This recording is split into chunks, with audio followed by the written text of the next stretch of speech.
창세기 19장 11절부터 12절부터 19절의 말씀입니다. 그 사람들이 롯에게 이르되 이 외에 내게 속한 자가 또 있느냐? 내 사이나 자녀나 성중에 내게 속한 자들을 다 성 밖으로 이끌어내라. 그들에 대하여 부르짖음이 여호와 앞에 크므로 여호와께서 우리로 이곳을 멸하러 보내셨나니 우리가 멸하리라. 롯이 나가서 그 딸들과 정혼한 사이들에게 고하여 이르되 여호와께서 이 성을 멸하실 터이니 너희는 일어나 이곳에서 떠나라 하되 그 사이들이 농담으로 여겼더라. 동틀 때에 천사가 롯에게 재촉하여 가로되 일어나 여기 있는 내 아내와 두 딸을 이끌라. 이 성의 죄악 중에 함께 멸망할까 하노라. 그러나 롯이 지체함에 그 사람들이 롯의 손과 그 아내의 손과 두 딸의 손을 잡아 인도하여 성 밖에 두니 여호와께서 그에게 인자를 더하심이었더라. 그 사람들이 그들을 밖으로 이끌어낸 후에 이르되 도망하여 생명을 보존하라. 돌아보거나 들에 머무르거나 하지 말고 산으로 도망하여 멸망함을 면하라. 롯이 그들에게 이르되 내 주여 그리 마옵소서. 종이 주께 은혜를 얻었고 주께서 큰 인자를 내게 베푸사 내 생명을 구원하시오나 내가 도망하여 산까지 갈 수 없나이다. 두렵건대 재앙을 만나 죽을까 하나이다. 19절까지 읽어보렸네요.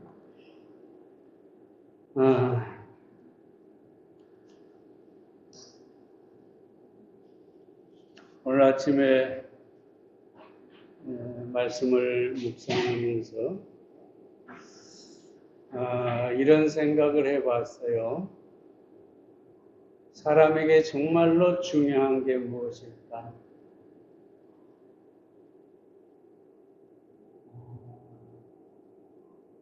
그러면서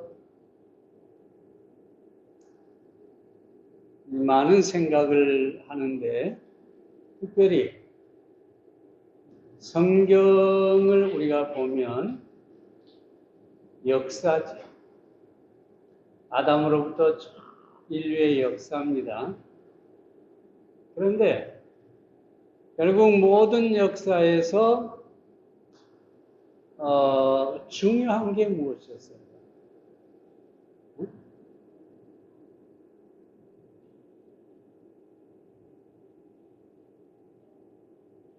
중요한 것은 오직 하나입니다.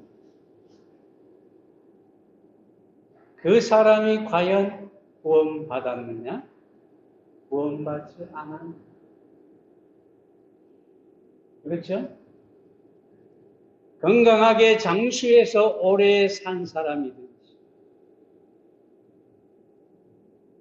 돈을 많이 벌어서 재벌이 됐든지 그 사람이 세상에서 어떤 지위를 가졌든지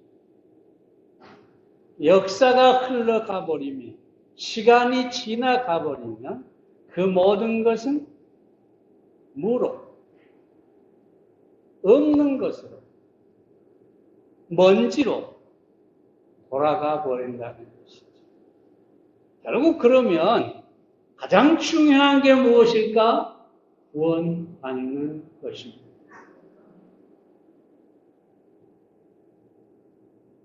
오늘 롯에 대해서 우리가 잘 알고 있죠. 사실 롯의 생애를 보면 과연 롯과 같은 사람이 구원을 받았을까?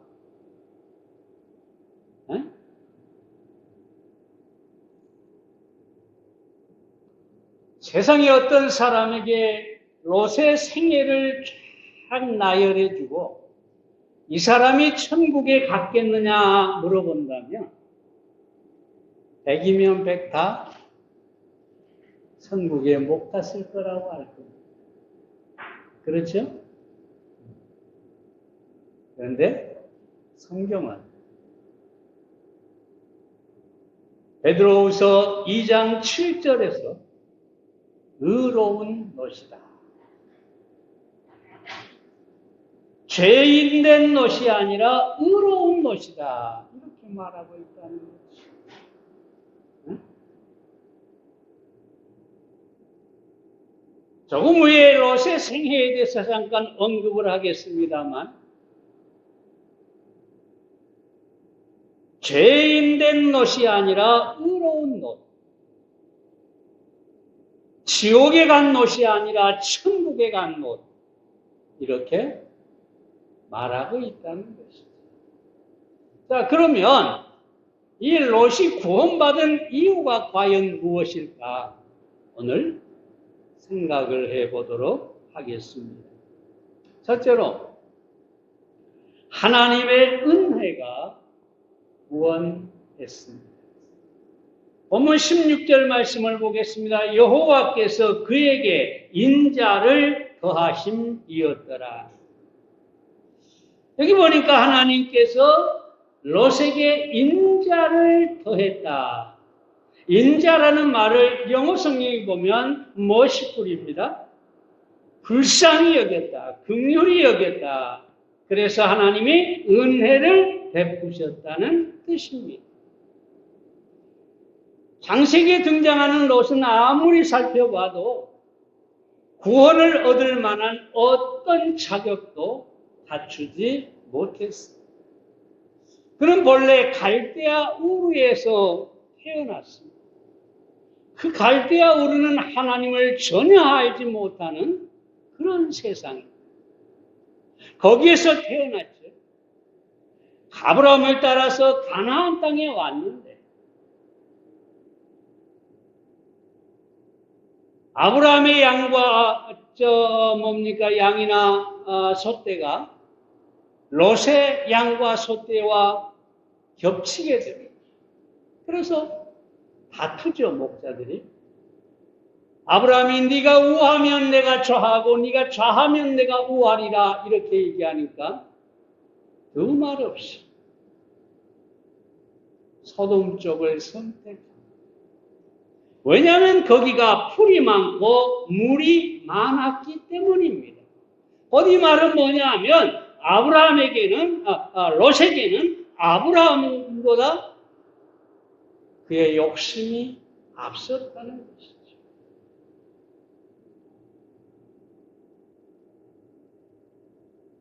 뿐만 아니라 이 소돔성에 살면서 부도덕하고 타락한 삶을 살았습니다.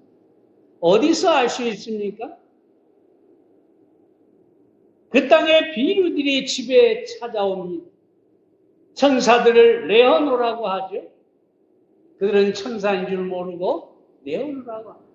그때 이 롯이 하는 것이 무엇입니까? 내 딸을 너희에게 줄 테니 너희들 마음대로 하고 이 사람들은 손대지 마.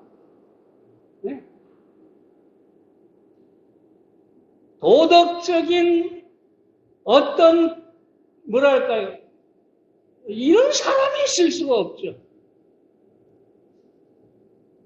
도덕적으로 얼마나 이 롯이 타락했나를 알 수가 있습니다. 뿐만 아니라 롯이 얼마나 신뢰받지 못한 사람이었느냐. 사일의 사람들에게 소돔성이 멸망할 터이니 너희는 떠나라 그러니까 사이들이 농담을 해요. 전혀 사일의 사람들에게조차도 신뢰받지 못하는 사람. 나중에 여러분이 잘 알지만 롯이 소돔성을 떠난 뒤에 그의 딸들이 아버지를 술을 먹여서 자식을 낳게 됐죠.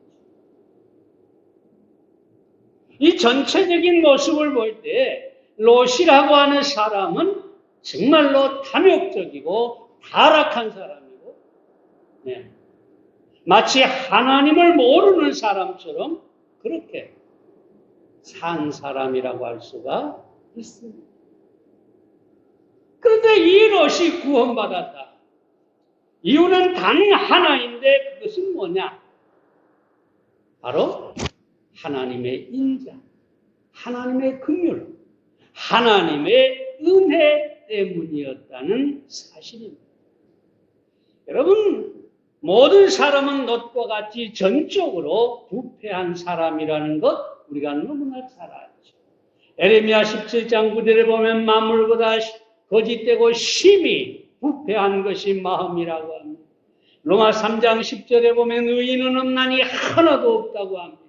로마 3장 23절에 모든 사람이 죄를 범하였다고 합니다. 그래서 바울은 갈라디아 2장 16절에서 율법의 행위로 의롭게 얻을 육체가 없다. 그러니까 이런 죄인이기 때문에 어떤 사람도 자기 행위로 하나님 앞에 구원받을 수가 없다는 것입니다. 그래서 바울이 에베소서 2장 4절과 5절에서 이렇게 말합니다. 긍휼에 풍성하신 하나님이 우리를 사랑하신 그 큰 사랑을 인하여 허물로 죽은 우리를 그리스도와 함께 살리셨고 너희가 은혜로 구원을 얻은 것이다. 계속해서 8절에 보면 너희가 그 은혜를 인하여 믿음으로 말미암아 구원을 얻었나니 이것이 너희에게서 난 것이 아니요 하나님의 선물이라 라고 합니다. 산 여러분, 하나님의 은혜가 아니면 결코 우리는 구원에 이를 수가 없습니다. 롯을 가리켜서 그런 죄인이 어떻게 구원받느냐라고 말할 수 있을지 모르지만 중요한 것은 그 롯과 우리는 전혀 다름이 없는 죄인이었다는 것이죠. 하나님 앞에 어떤 의도 내어놓을 수가 없는 전적으로 타락한 죄인이었다는 것입니다. 그런데 하나님께서 은혜로 우리를 불쌍히 여기셔서 은혜로 구원해 주셨다라고 합니다. 존 버년의 철로 역정을 보면 이 성도의 순례자의 삶을 보여주고 있는 책이죠. 이 책의 주인공의 이름이 크리스찬입니다. 크리스찬. 그리스도인이죠. 근데 그 본래 이름이 뭐냐? 본래 이름이 그레이스 리스라고 합니다. 그레이스 리스. 네, 기기로 하네요. 이 말이 무슨 말이냐? 은혜가 없다는 것입니다. 은혜가 없는 사람. 이 그리스도인이 구원받기 전에 예수님을 만나기 전에 그는 하나님의 은혜가 전혀 없는 사람입니다. 여러분, 세상에서 가장 불쌍한 사람이 누구냐? 하나님의 긍휼, 하나님의 은혜를 입지 못한 사람입니다. 그 사람이 천하의 어떤 사람이라 할지라도 하나님의 은혜가 없다면 그 사람은 불쌍한 사람일 뿐인 것을 우리는 알아야 되겠습니다. 그럼 사랑하는 여러분, 오늘 이 아침에 우리가 하나님 앞에 진정으로 감사해야 할 것은 우리가 롯과 같이 죄인이었지만 하나님의 은혜로 구원을 받았다는 것입니다. 종종 많은 기독교인들이 오늘날 자기 행위로 구원을 얻으려고 하는 사람이 너무나 많습니다. 그래서 충성을 다해 섬기고 봉사를 합니다. 그리고 이만큼 했으면 하나님이 나를 천국에 받아주지 않을까 스스로를 위로합니다. 어떤 사람은 직분을 얻었으니 어떤 사람은 세례나 침례를 받았으니 내가 하나님 앞에 구원받은 사람이 아닐까라고 생각하기도 합니다. 그러나 사랑하는 여러분, 그들은 다시 죄를 범하게 되고 죄를 범하는 순간에 다시 지옥에 떨어질까 불안해하며 삽니다. 그러면 다시 또 새벽 기도를 나가고 11조를 드리고 온갖 헌신과 봉사를 다합니다. 그러면 또 위안을 받습니다. 근데 또다시 죄를 범합니다. 일생 동안 이런 것을 계속해서 반복하며 사는 사람들이 얼마나 많은지 모릅니다. 오늘 선을 행하고 이루어갖고 내일 죄를 짓고 또 괴로워하고 평생을 그렇게 살아갑니다. 왜 그럴까요? 왜 그럴까요? 하나님의 은혜를 모르기 때문이죠. 우리의 구원이 전적으로 100% 하나님의 은혜로 되어진다는 사실을 모르기 때문입니다. 어떻게 하든지 하나님 앞에 내 의를 증명해 보이려고 하다 보니까 계속해서 천국과 지옥을 왔다 갔다 하며 사는 것입니다. 그런 면에서 우리는 얼마나 행복한 사람들인지 모릅니다. 처음부터 복음을 깨닫게 하고, 처음부터 예수 그리스도를 영접하게 하고, 처음부터 죄사함의 확신을 갖게 하고, 처음부터 구원의 확신을 갖도록 가르치고 그렇게 하고 있기 때문에 혹여라도 정말 우리 교회 안에 이런 하나님의 은혜의 구원을 깨닫지 못하고 늘 하나님 앞에 자신의 의를 가지고 구원이 흔들리는 사람이 있다면 절대로 그리 돼서는 안 되겠습니다. 다시 한번 묻습니다. 여러분 예수님이 십자가에서 여러분의 모든 죄값을 한 번에 영원히 지불하신 것을 믿으십니까? 그것이 전적으로 하나님의 은혜인 것을 믿으십니까? 우리는 은혜만이 우리를 구원한다는 사실을 다시 한번 생각하고 그 은혜 때문에 주님을 섬기고 그 은혜 때문에 주님을 예배하고 우리가 찬양해야만 되겠습니다. 두 번째로 중보 기도가 구원으로 인도했습니다. 창세기 19장 29절 말씀을 보겠습니다. 하나님이 들의 성들을 멸하실 때 곧 롯에 거하는 성을 엎으실 때에 아브라함을 생각하사 롯을 그 엎으시는 중에서 내어 보내셨더라. 18장을 보면 창세기 18장을 보면 하나님께서 아브라함에게 소돔성을 멸하겠다고 말씀하셨습니다. 그때 아브라함이 하나님 앞에 나아가 티끌 같은 나라도 감히 하나님 앞에 구한다고 그 겸손하게 소돔성을 위해 중보의 기도를 드리게 됩니다. 그러나 아브라함의 기도에도 불구하고 소돔성 안에 의인 10명이 없어서 결국 소돔성이 하나님의 심판을 받게 되는 것입니다. 그러나 하나님께서 그 와중에서 아브라함을 생각하사 롯을 건지셨다.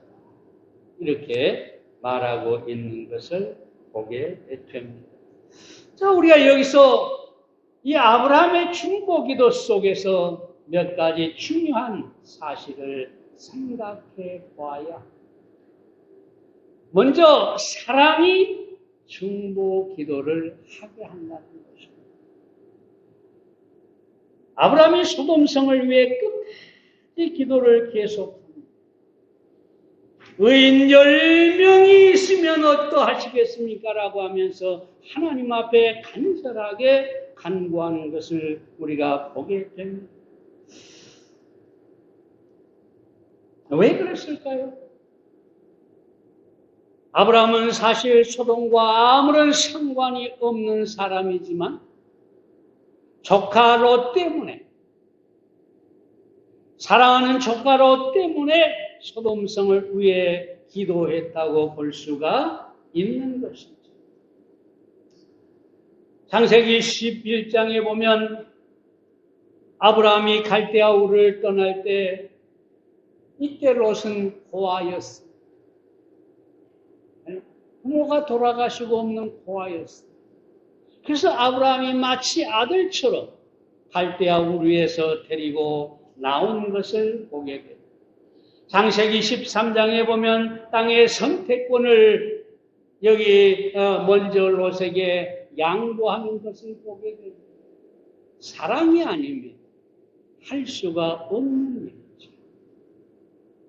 사랑이 이타적이게 하기 때문이죠. 사랑은 항상 상대를 먼저 생각하게 하는 것이죠. 그래서 아브라함은 네가 우하면 내가 좌하고 네가 좌하면 내가 우한다라고 말하고 있습니다. 창세기 14장에 가보면 롯이 전쟁으로 말미암아서 사로잡혀 가버립니다. 소돔 왕이 패배를 하고 롯은 포로로 모든 가족이 잡혀가 버렸습니다. 나중에 이 소식을 들은 아브라함이 자기 식솔들을 데리고 자기 하인들을 데리고 쫓아가. 여러분, 아주 무모한 일이죠. 상대는 여러 나라의 연합군이에요. 정예군이에요. 전쟁을 치는 사람들이에요. 그런데 아브라함은 양을 치는 목자들 자기 가설들만 데리고 쫓아갑니다. 얼마나 무모합니까? 그런데 쫓아가서 롯을 구해요. 사랑은요, 무모합니다. 사랑은 아주 용감하게 합니다. 사랑은 그 대상을 위해서 목숨을 던지게 하기 때문에 무모하고 용감한 것입니다. 그래서 우리가 여기서 볼 수 있는 것은 이 아브라함이 롯을 위해 기도하고 소돔성을 위해 기도한 것은 사랑 때문이었다. 이렇게 말할 수가 있는 것이죠. 여러분, 사랑은 그 대상을 위해 끊임없이 기도하게 합니다. 사랑은 상대에 대한 관심이고 상대가 잘 되기를 바라는 마음을 갖기 때문에 중보 기도를 하게 되는 것입니다. 프랑스와 페넬로는 이렇게 말합니다. 온전한 기도는 사랑의 또 다른 이름입니다. 기도는 사랑의 또 다른 이름입니다. 기도와 사랑이 동일하다는 것이죠. 아우구스티누스는 또 이렇게 말하죠. 사랑이 적은 사람은 기도도 적다. 사랑이 많은 사람은 기도도 많다. 왜? 사랑하면 많이 기도하게 되어 있잖아요. 사랑하지 않으면 무관심하기 때문에 기도가 없는 것이죠. 사랑하니까 알게 되고 더 많이 아니까 기도도 많아지는 것이죠. 사랑 여러분, 그러므로 우리는 사랑 때문에 기도를 합니다.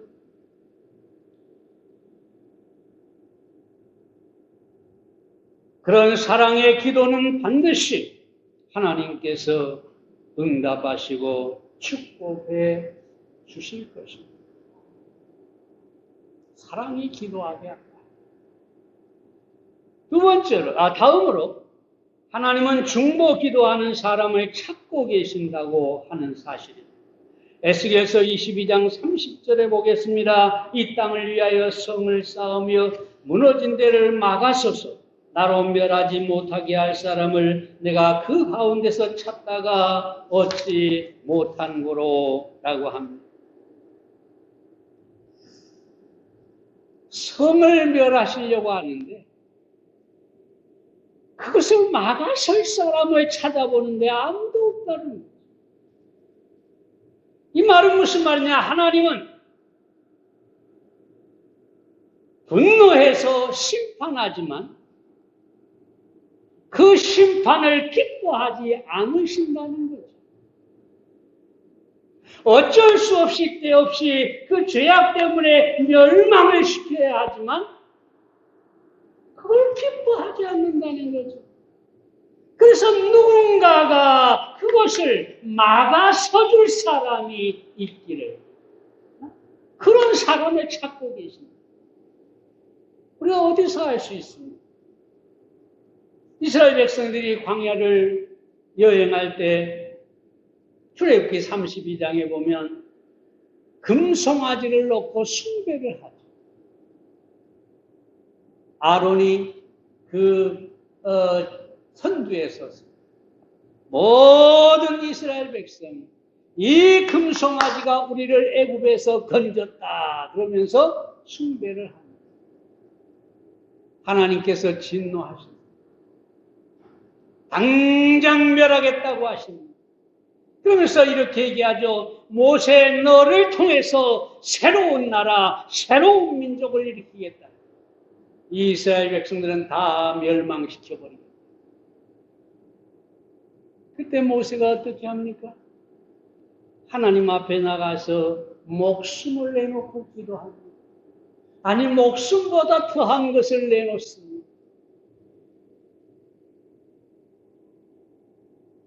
32장 32절에 보면 모세가 이렇게 하죠. 그러나 합의하시면 이제 그들의 죄를 사하시옵소서.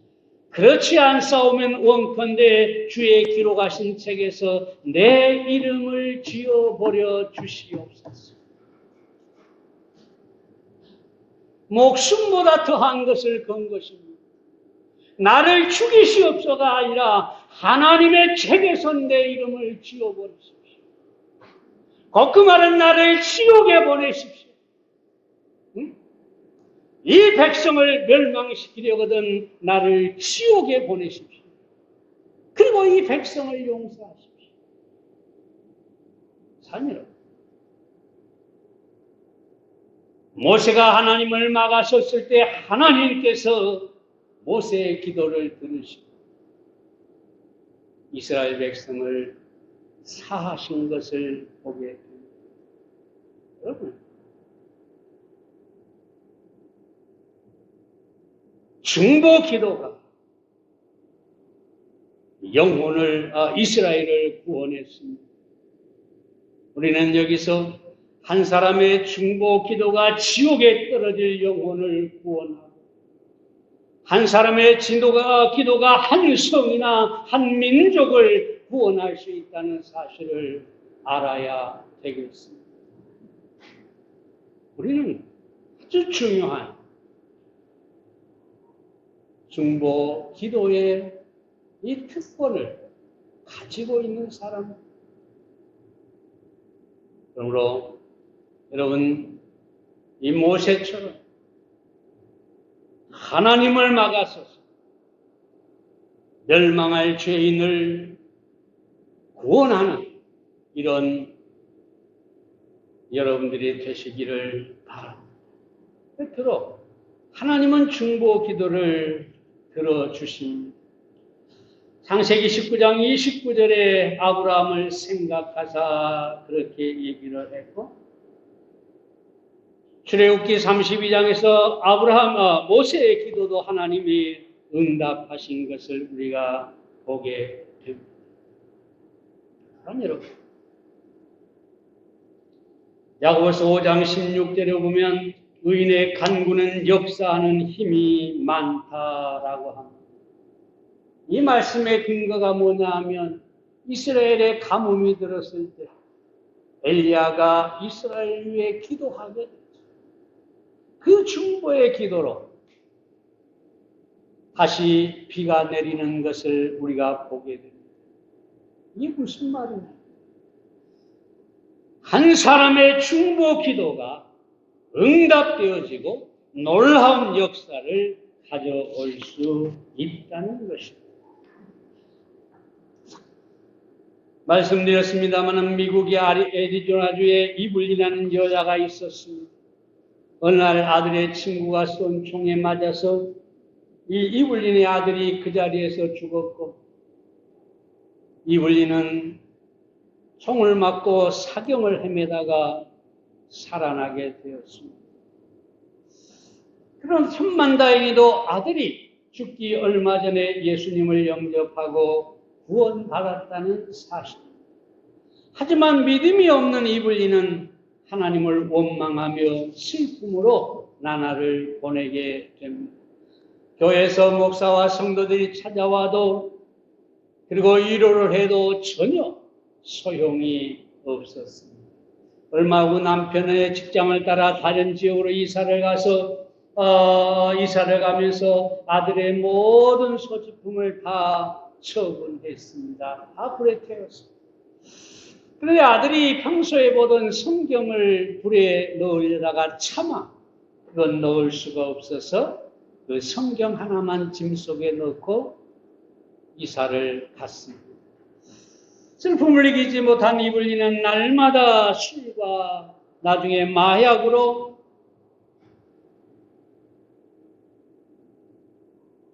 아들을 잃은 슬픔을 잊으면서 살아가게 됩니다.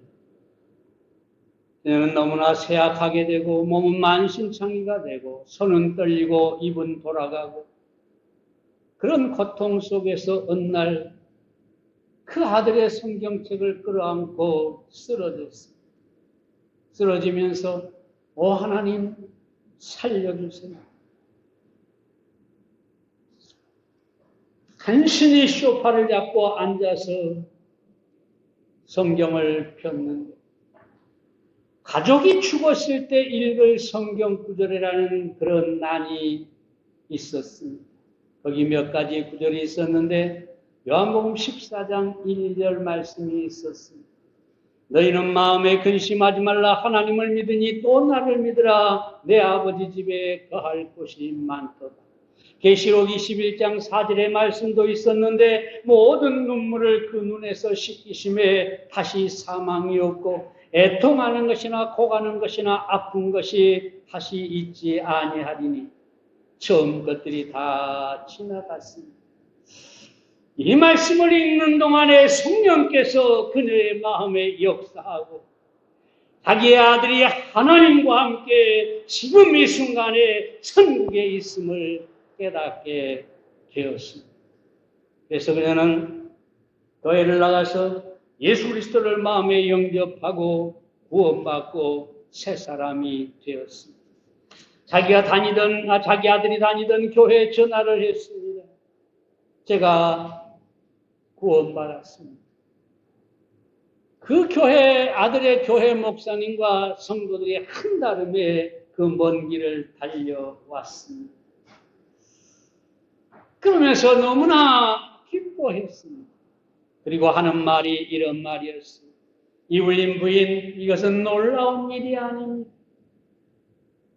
이건 놀라운 일이 아닙니다. 왜냐하면 우리는 당신을 위해 지난 3년 동안 계속해서 기도해 왔기 때문입니다. 이 중보 기도를 드린 이 성도들은 이 이블린이 반드시 구원받을 것을 알고 있었다는 것입니다. 왜냐하면 중보 기도는 반드시 하나님께서 응답해 주시기 때문입니다. 그리고 사랑 여러분, 우리는 기도하다. 중보 기도를 많이 해야 합니다. 중보 기도를 해야 합니다. 내 가족이나 내 이웃이나 또는 내 친구나 아직 구원받지 못한 사람들, 그들의 이름을 하나님 앞에 부르며 구원을 위해 기도해 보시기 바랍니다. 여러분 자신이 그들을 전도하지 않을지라도 어느 순간에 그들이 구원받았다는 소식을 듣게 될 것입니다. 교회 안에서 우리 성도들도 마찬가지입니다. 서로의 이름을 부르며 하나님 앞에 중보의 기도를 드릴 수 있기를 바랍니다. 조금 전에 말씀드렸지만 중보의 기도는 이타적입니다. 내 욕심 나를 위해서 기도하는 것이 아니라 상대를 위해 기도하기 때문에 그래서 하나님께서 그 기도를 응답하시게 되는 것입니다. 그러므로 교회 안에서 서로 중보의 기도를 통해서 그들의 믿음이 세워지고 그들이 하나님 앞에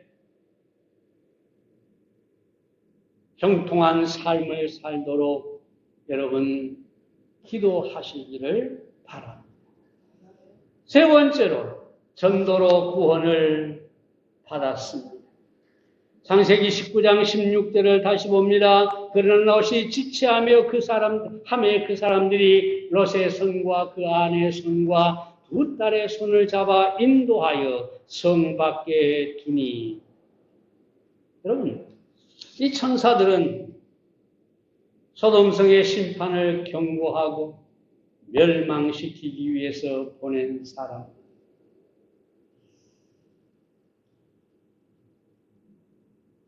뿐만 아니라 또 하나는 롯을 소돔에서 구원하시기 위해서. 다시 말씀드리면 두 가지 목적을 가지고 하나님께서 천사들을 소돔성에 보내셨다는 것이죠. 첫째는 멸망을 경고하기 위해서.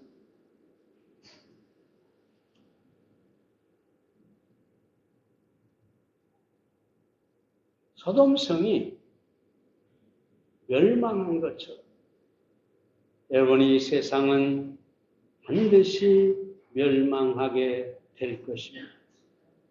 베드로 3장 7절에 보면 이제 하늘과 땅은 그 동일한 말씀으로 불사르기 위하여 간수하신 바 되어 경건치 아니한 사람들의 심판과 멸망의 날까지 보존하여 두신 것이다.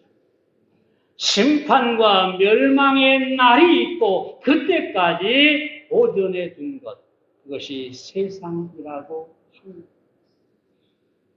소돔성의 멸망을 천사들이 경고한 것처럼 우리는 세상의 멸망을 경고해야 합니다. 롯의 사이들처럼 세상 사람들이 농담으로 여길지 모릅니다. 우리가 그렇게 말하면 비웃을지도 모릅니다. 어쩌면 가정이나 직장에서 핍박을 당할지도 모릅니다. 세상이 얼마나 살기 좋아졌는데 이 세상이 멸망하느냐고. 우리가 한 말을 결코 귀담아 듣지 않을지도 모릅니다. 그렇다고 해서 여러분, 우리가 심판을 경고하지 않아서는 안 되는 것입니다. 요즘 대한민국의 교회들이 이 종말에 대해서 양치기 소년? 네. 여러분, 양치기 소년이 늑대가 나타났다 계속 하잖아요. 사람들이 놀래 달려왔다가 거짓말인 걸 알고 돌아가고. 결국 어떻게 됩니까? 나중에는 진짜 늑대가 나타났는데 늑대가 나타났다. 아무도. 한국교회가 지금 그래요. 한국교회가 그래요. 수많은 그동안 이단들이 종말을 얘기하고 예수님이 재림한다고 했고, 심지어 어떤 사람들은 자신이 재림 예수라고 하고. 그래서 이제는 한국교회 성도들은 꿈쩍도 하지 않습니다. 꿈쩍도 하지 않아요. 아니, 오히려 듣기 싫어해요. 죄나 심판이나 지옥이나 종말에 대해서 얘기하면 그런 설교를 아주 싫어합니다. 오히려 재미있고 유머가 섞여 있고 정말 가볍고 부담 없고 그런 설교를 좋아합니다. 그래서 목사들도 거기에 따라서 사람들이 좋아하는 설교만 하게 됩니다. 아니요.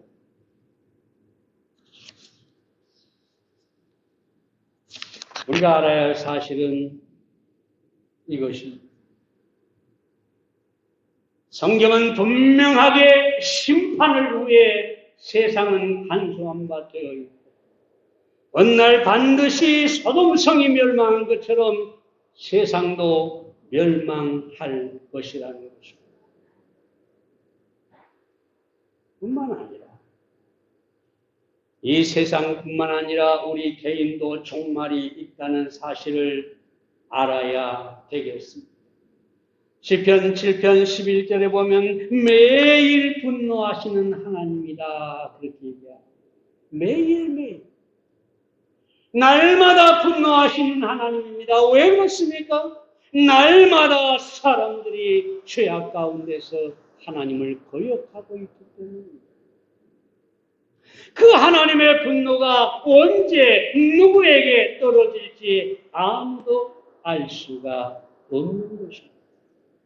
누가복음 12장 20절에서 어리석은 부자에게 하나님이 이르시되 어리석은 자여 오늘 밤 내 영혼을 도로 찾으리니 그러면 내 예비한 것이 네 것이 되겠느냐. 언제 우리에게 언제 사람들에게 하나님께서 이렇게 말할지 아무도 모르는 것입니다.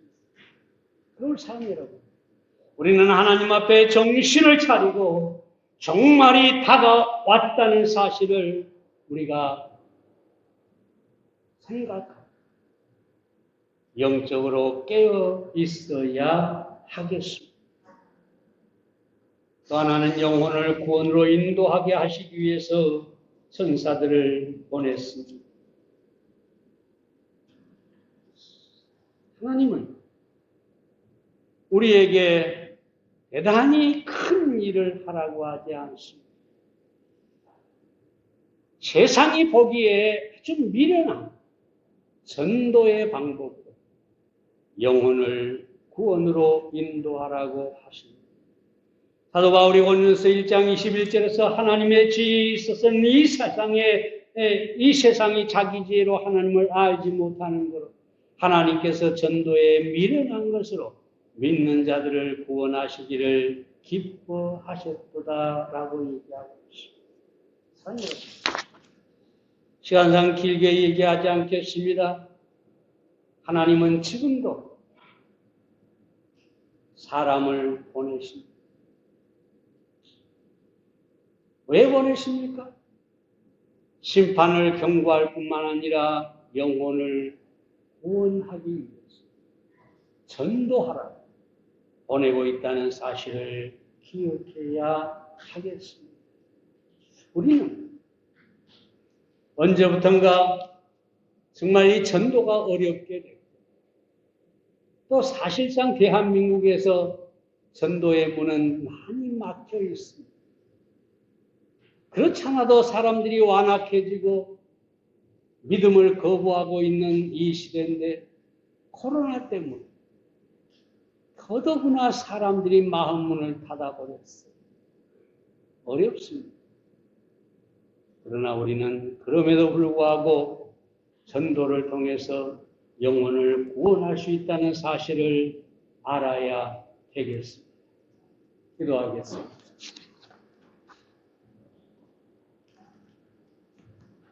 살아계신 아버지 하나님, 오늘 롯이 구원받은 이유들에 대해서 살펴보았습니다. 하나님의 은혜로 롯이 구원받은 것처럼 우리가 구원받은 사실을 인해 감사를 드립니다. 우리에게 의가 없지만 하나님의 은혜로 우리의 믿음을 의로 여겨주시고 구원해 주신 은혜에 다시 한번 감사를 드립니다. 하나님 우리에게 중보 기도라고 하는 놀라운 특권과 능력을 허락해 주셨습니다. 그동안 우리가 과연 이 중보 기도를 얼마나, 이 특권을 얼마나 우리가 사용했는지 돌아보게 하시고 지금부터라도 다른 영혼들, 잃어버린 영혼들, 그리고 교회 안에 형제 자매들의 이름을 부르며 하나님 앞에 중보의 기도를 할 수 있게 해 주시옵소서. 하나님 아버지, 하나님께서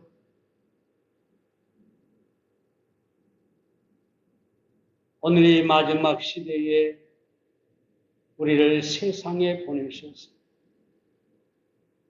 심판을 경고하고 영혼을 주님 앞에 인도하게 하셨습니다. 이건 무거운 짐이기도 하고 특권이기도 합니다. 우리 모두가 짐으로 여기지 않고 특권으로 여기며 영혼을 향해 나아갈 수 있게 해 주시옵소서. 예수님의 이름 기도에 싸움나이다. 아멘.